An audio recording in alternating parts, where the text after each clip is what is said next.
The U.S. Postal Strike of 1970. On March 17, New York City letter carriers voted to defy the law and go on strike. Clerks and other postal workers refused to cross their picket lines. Then, the wildcat strike suddenly spread across the country.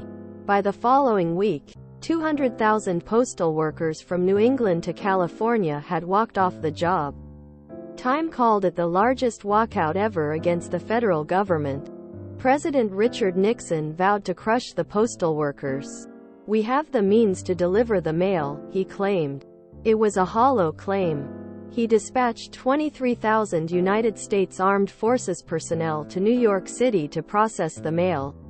But without proper training, there was no way they could do the job. Meanwhile, courts were busy serving injunctions and imposing fines against union leaders. Finally, the Post Office Department figured out it needed postal workers. It went into serious bargaining with the postal unions. Within one day, they reached a preliminary agreement and the postal workers went back on the job. After a final agreement was hammered out a month later, the postal workers won a 6% wage increase. And that summer, President Nixon signed the Postal Reorganization Act that gave the postal workers an additional 8% raise. They won another big victory. Under the newly reorganized Postal Service, postal workers now had rights they never had before.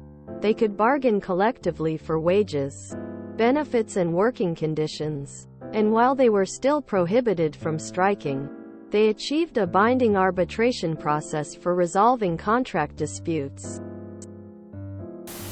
I don't get this. They're prohibited from striking. Isn't that literally the point? You do something, the man doesn't want you to force the change. I was under the impression strikes are generally looked down upon by bosses. Turns out moving postage in volume over any distance imaginable is a skill. Play stupid games. Win stupid prizes. America has been taught to be obedient and peaceful. Of course the government wants you to waste time waving signs around when we can just call off in masses. How did people organize in the pre-internet world?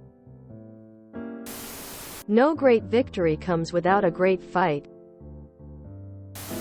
Well, since they just decided with the 1-week notice to cut most of the mail carriers' salaries and health, I have a feeling we're going to be going down this route again. We'll see if postal workers of 2023 have the balls of the 1970 postal workers. If you enjoyed this video, please check out our playlists full of similar content. Epic Aircast is like doom scrolling for your ears. Please like, share, and subscribe.